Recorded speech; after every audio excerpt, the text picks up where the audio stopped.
आउ गोटे mini blog को आपण मानकु स्वागत। आज संडे थिवा जोगु भाबिली किछि गोटे नुआ डिश बनैबे आज। हेलो एवरीवन, तो एबे आसिकी संध्या 4:30 आई थिंक। तो आज आमे भाबुचु कि आमे आज पास्ता क्रीमी पास्ता बनैबू स्नैक्स रे खाया पई।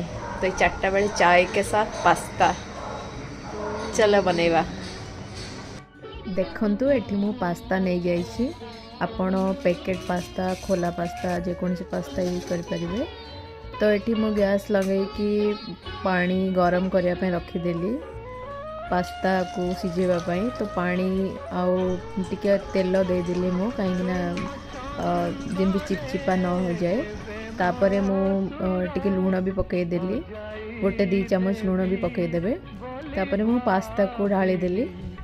तो टिके गोले भी देबे कहीं ना चिपचिपा हो गले जमा ही भल लगे। तापरे मु काढ़ी देली एमती छाणा रे।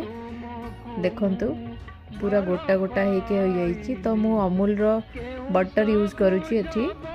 तो मु एठी बटर दे देली। बटर नथिले घी भी यूज कर परिबे। एठी मु पास्ता रे पकवा पई वेजिस नै गली कहीं ना मो पाखरे आउ किछ नथिला, बस 2टा थिला।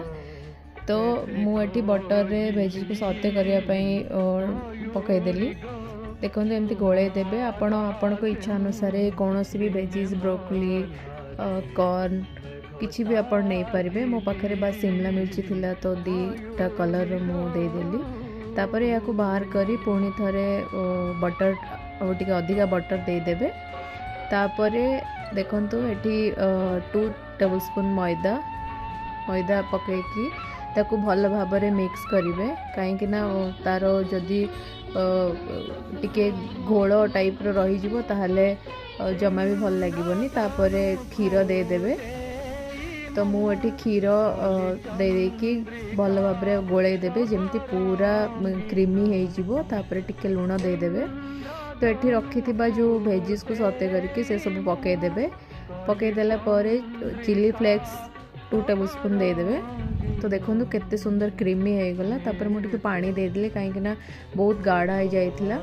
तापर एठी चीज पकई देबे। आपण हिसाब रे चीज पकेबे जहाँ को अधिक खाइबार अच्छी पूरा चीज भी गला वो बेसी भी पकई पारिबे। तापर ऑरेगानो मु पकई देली।